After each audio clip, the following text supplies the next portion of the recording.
आज मी तुम्हाला एक अशा माणसाची गोष्ट सांगणार आहे, ज्यानं एका झटक्यात त्या खुर्चीला लाथ मारली, ज्या खुर्चीसाठी लाखो तरुण दिवस-रात्र रक्ताचं पाणी करतात. होय, स्क्रीनवर दिसणारे हे व्यक्तिमत्व म्हणजे आय-ए-एस अधिकारी डॉक्टर सुनील केंद्रेकर साहेब. एकीकाळी डोक्यावर लाल दिवा, दिमतीला पोलिसांचा ताफा, जिल्हाधिकारी आणि विभागीय आयुक्त अशी मोठी पदं आणि एका सहीवर अख्खा जिल्हा हलवण्याची ताकद.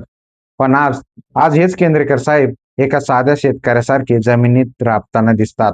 व्यवस्था विरुद्ध स्वाभिमान. आजच्या काळात एखादा साधा शासकीय कर्मचारी सुद्धा आपल्या पदाची केवढी ऐट दाखवतो.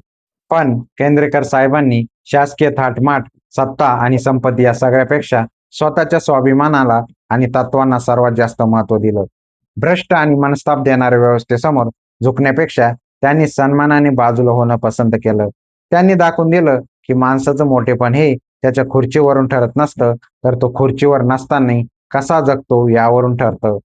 आपल्या महाराष्ट्रात अशा सनदी अधिकाऱ्यांचा सार्थ अभिमान आहे. पण पद येतं आणि जातं, पण जी माणसं आपल्या मातीशी आणि तत्वाशी कधीच तडजोड करत नाहीत, ती इतिहास घडवतात. केंद्रेकर साहेब हेच आजच्या तरुणाची पिढीसाठी आणि प्रत्येक प्रामाणिक माणसासाठी एक जिवंत प्रेरणास्थान आहेत. शेवटी एवढंच म्हणेन, खुर्चीचा मान मोठा नसतो, खुर्ची सोडूनही मानाने जगणारा माणूस सर्वात मोठा असतो.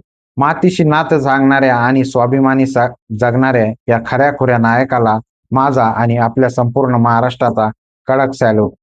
जय हिंद, जय महाराष्ट्र.